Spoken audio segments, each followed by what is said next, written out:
Join us, MrTruck.com, for truck reviews, trailer reviews, and accessory reviews. Don't go away, MrTruck.tv. We'll be right back.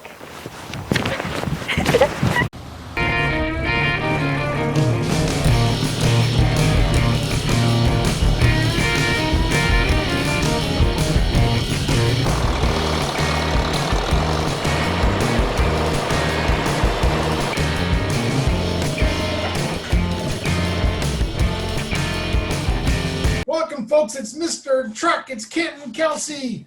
I'm in a bunker, and she's somewhere on some ranch. Kelsey's living the good life. But anyway, now this the series we are on is, I like to talk about trailers, and we're talking about kids driving on dirt roads and about your first child's car should be a truck. But I really like trailers. And trailers, you got to have a truck to pull it. You got to have the hitches. So that's what all my reviews are about: trucks, trailers, and accessories. So we're kind of getting off that subject because these are important things also. And what we're talking about today all comes right out of this Truck Nuts book that Andre and I wrote. And make sure, if you do buy this on Amazon, make sure you ask for the revised edition 2017. The 16, they messed up so bad, we forced them a year later, me and Andre and Roman, to do a revised edition. But make sure you get the revised edition if you want to buy Truck Nuts. But anyway, enough of that. So, kids on dirt roads, that's, I grew up in the country, and I'm sure you grew up in the country, and that's where it's safest, I think, to drive, because the only thing you got to worry about is a 30-foot combine coming down the road over a hill, and all that other stuff. But you don't have all that traffic. And of course, I was crazy in high school. I drove way too fast, and you'd fly over the hill, and there might be a combine or a 30-foot swather or something. But that's what I worried about. And there's so many other things to worry about on dirt roads. Now, I'm sure you had those experiences. Did you have a problem with soft shoulder on the dirt road on the edge pulling you in? Or? I mean, trucks, trailers, especially trailers that are wider than my truck. It seems like you're riding that line when somebody's going by and that trailer gets sucked over. And I mean, that first instinct is to jerk it back on. And I don't know how many rollovers I've seen from friends or anything like that, just from not knowing how to drive on them. Well, that's or how true. to correct that problem. That's very true. I'm going to show a series of pictures. Let's see if this works. But here you see a truck on the side of the road, and you see that picture, don't you, Kelsey? Oh yeah, I see that picture. And I mean, you can see the track, but when you're on the road, you honestly can't see that shoulder is soft until you get into it. That's very true, and that's what surprises you, and it'll suck you in there. And what I've told my kids to do is, when you start getting pulled in, don't think you're gonna just move left and get out of there, because that's when you roll in your truck. You want to just drive down the ditch and then slowly get back out of there. So has that ever happened to you where you went in the shoulder? I've been in a couple ditches where we've had to slow down and just kind of merge back into the lane. If you whip it over, it's not a good outcome. You're either into the left lane and across traffic, and you're in another ditch, or you're rolled into this side, and it's not a favorable outcome unless you're doing it right. That's true, and it is so hard to get messed up. And you're very true about the trailer. I mean, there's even in interstates where there's a lot of road construction. I've seen that when a big rain between Chicago and Detroit. I think it's I-94 or something in there. And I had been on the side where they were constructing it, and they had no barrier, and it was raining, and it just pulled my truck right off the side of the road, and I had to cross 2 lanes to get it back up on there. So it's a dangerous thing. But yeah, that's and my sons, there's a little bigger picture of it. My sons, both of them had kids in their class that did the very same thing. They weren't used to dirt roads. They were in the city, and they came out and they were driving somewhere, and they got too close to that edge, and it sucked them, and they tried to just pull out to the left, and it killed them, and it's terrible. So I always worry about that kind of thing. But that's one of the many problems you have. Then there's ruts. There's dirt roads. They're soft. So when it rains or heavy construction equipment or oil well rigs go through there, they need big ruts, and they tear the road up. And they've got to use the road too. I understand that. You got the ruts, and you've got the long, and you've got the soft shoulders, and you've got narrow roads, and there's so many variables on the dirt roads. And I will say, growing up, I definitely drove way too fast down dirt roads because a lot of times they don't have speed limit signs posted, or nobody's out there, so you're pushing your boundaries, and it's kind of a silly thing to do, but I think everybody needs to know how to properly drive and how to do it safely out there. Well, that's very true. That's yeah. I mean, confession is good for the soul, because I've had that problem myself, and you know, it's just scary. And I took my kids when I first learned to drive, and I took them out there and had them drive down the shoulder so they get a feel for it. And then two, my kids, you know, they were always driving on dirt roads, and you know, and I liked giving them a mini truck. I had a little Ranger. And they'd follow me in my big round baler, and they'd follow me down the road, and they learned how to drive. And then, you know, some of the hills, they didn't quite make it all the way up. They'd roll back down the hill. So they learned a lot, and that taught them, you know, what's on dirt roads, because sometimes the road graders that are out maintaining roads, they get to going too fast, and they get to hopping, and the blade jumps up, and then you got ruts and washboards and all kinds of, you never know what you're going to run into. I mean, you'll see places where the road's just eaten out from whatever happened to it by a semi. And then you got the dust. Those semis get to going, or anybody gets to going, and you get to follow them too close, you can't see. So you got to learn all that stuff about slowing down. And then, you know, in irrigation country, which is something now you don't have to worry about too often, but a lot of times that end gun, the boom's shooting water on the road, and not everybody knows how to adjust them or cares to adjust them. And then you got a wet spot, you got a mud spot, you don't even know it's there till you're flying up along, and there you hit it. Then, you know, you got cattle guards too. People understand it. And Colorado's got a lot of open range. So a lot of places there is no fences. There's a cattle guards. The cattle don't go to the next area, and you got to be careful around them. But yeah, I was out taking pictures the other day of some of these sprinklers that are just raining all over the road, and you know, that's how it goes.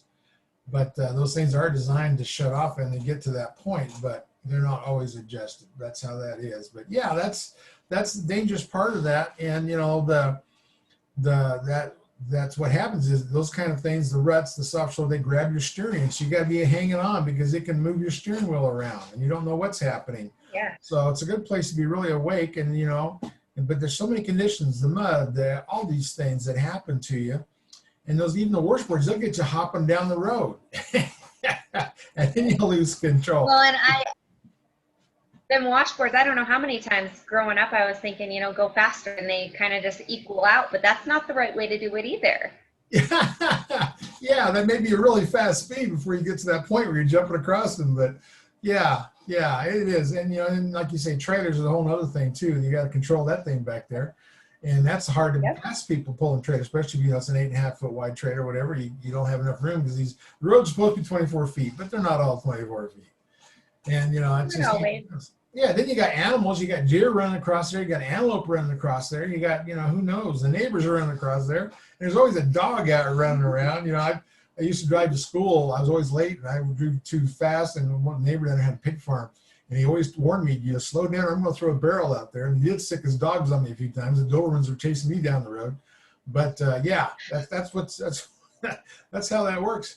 Now, the other thing I want to talk about, and I'm sure you got experience with this too, is I do think your child's first car should be a truck. And I like it because, you know, it's smaller.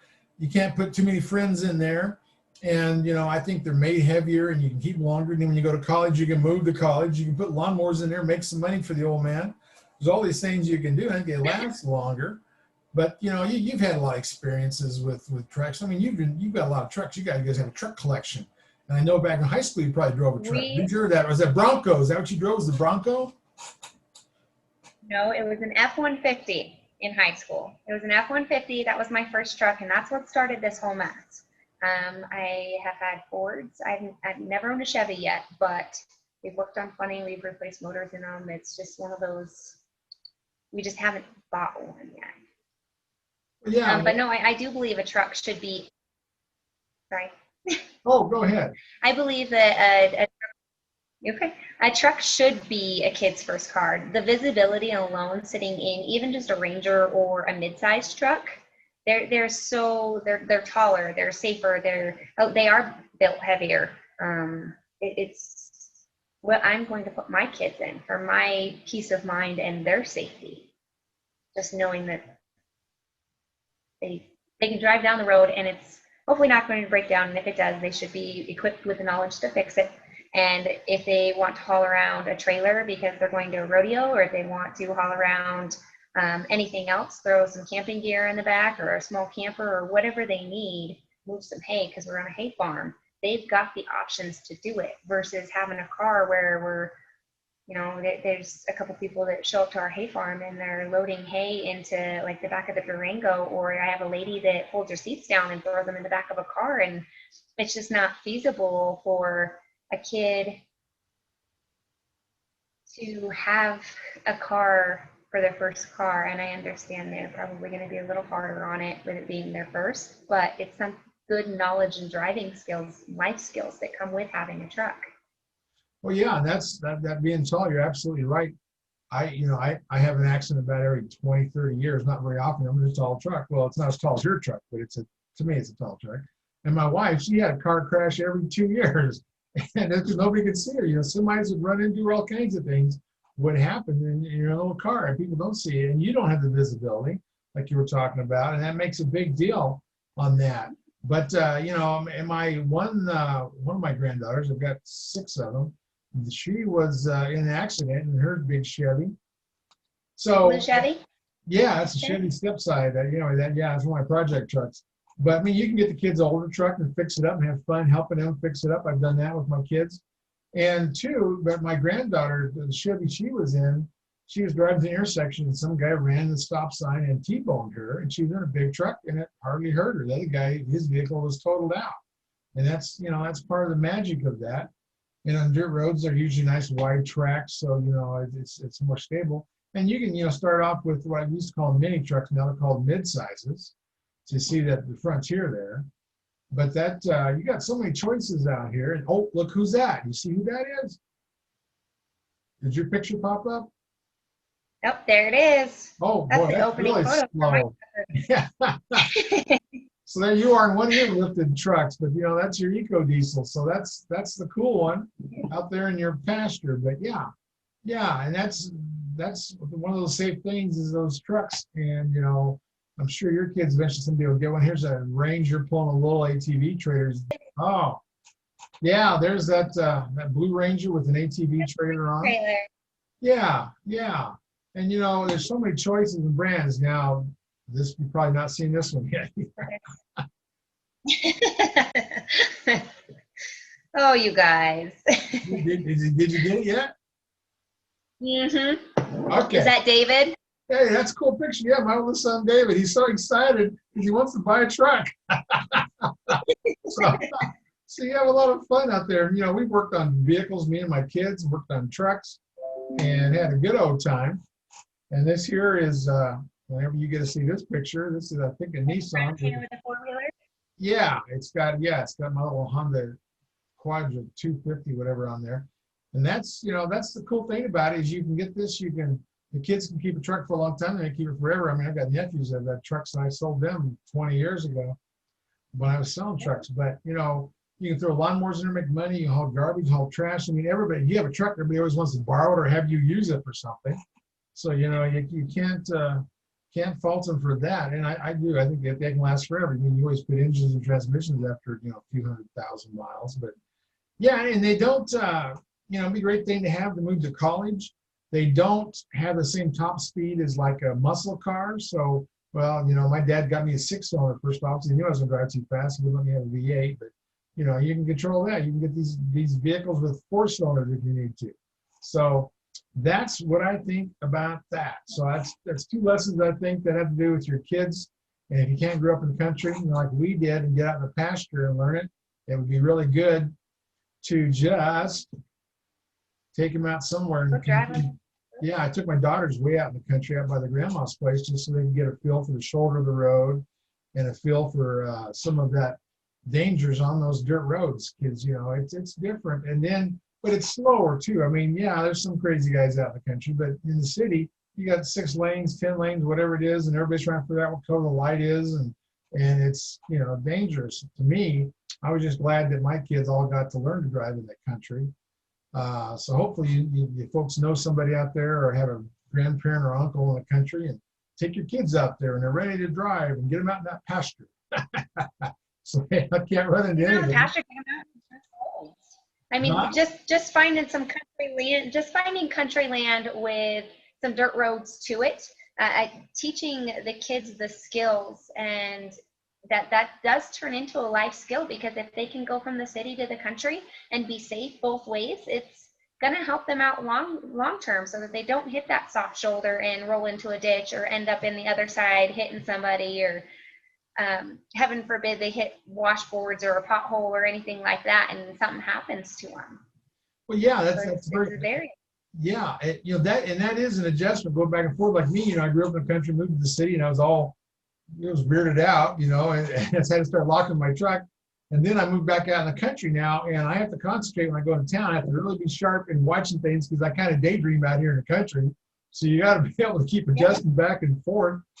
But yeah, it's interesting. But there's a lot to learn about that. But you're right. I mean, even if you're in the city, you can take the kids to like a big Walmart parking lot or a fairground someplace, get you some room, let them get a feel for it, or steering and braking. And then if you really want to get into shifting gears, do that, teach them all that out there. My girls wanted to do manuals, and I wouldn't let them. I got them Escort automatics because I thought, talking to their friends on the phone, putting on makeup, drinking pop, they wouldn't have another hand left to shift gears. But I promised them I'd teach them after college, but I guess I gotta go back and do that now because everybody wants to learn to drive a shift, and they're getting harder to find too. Everybody should know how to drive a manual, 100%. That's another life skill that is diminishing, like the cursive handwriting, and just that's super important to know, because not every vehicle, if there was an emergency situation, has an automatic. So everybody should know that. Well, that's true. How'd you know I curse when I write? You said something about cursing when you write? In cursive writing, it's a right. life skill. Not a lot of people, everybody's just doing capital letters or lowercase letters, and there's not too many people actually teaching cursive handwriting and the actual art and skill of it. And that's something that's going away along with driving the manuals. I suppose you can't read my writing. If I get cursing, you can't read it anyway. It's just, it's I sign checks. But too, that's another thing when you're doing that Walmart parking lot or the fairgrounds parking lot or someplace you have a lot of room all by yourself, is to teach the kids how to change their tires. Because, you don't get a flat sometime in your life, and you got to know how to do that. I mean, you could teach them how to change oil while you're there, but that's probably too much to do. But yeah, you got to know how to change the tire. Huh? Walmart may frown upon that in their parking lot. Oh yeah, changing your oil. Well, if you bought it from them and bought all the stuff there, they may be happy. Who knows? But yeah, but fairground. I'm not. Well, fairground parking lots have, and you'll find one somewhere. I mean, that's where I'd go to do a lot of stuff at Adams County Fairgrounds. But yeah, that's all cool stuff. Well, awesome. Well, I hope you enjoyed that. Do you have anything else you want to tell us, Kelsey? No, thank you guys for watching, and I hope we can do a bunch of these little mini videos while we're kind of in this COVID season and we're not getting too many vehicles. Well, that's good. Yeah, Ford promised me today I'm getting a trimmer sometime, so that'd be fun. We'll go off-road with that puppy. Perfect. Let us know when. Well, hopefully you folks like this, and you can hit the share button, the like button, ring somebody's bell, whatever else you got to do, and then we will get another one going out as soon as we can. Well, thanks for joining us. Stay safe out there. Bye.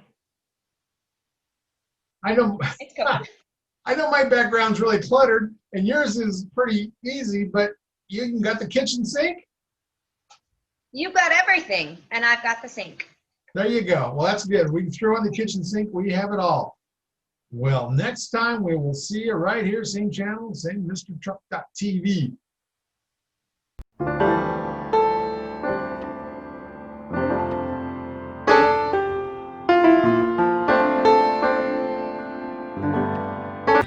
If you have a short bed truck, it's not easy to hook up to a gooseneck. Pop-Up came out with these extensions from 9 inches to 16 inches to keep you from breaking out your back window when you're pulling a gooseneck trailer. And everybody uses a short bed. That's the most proper truck there is a crew cab short bed. So protect that window.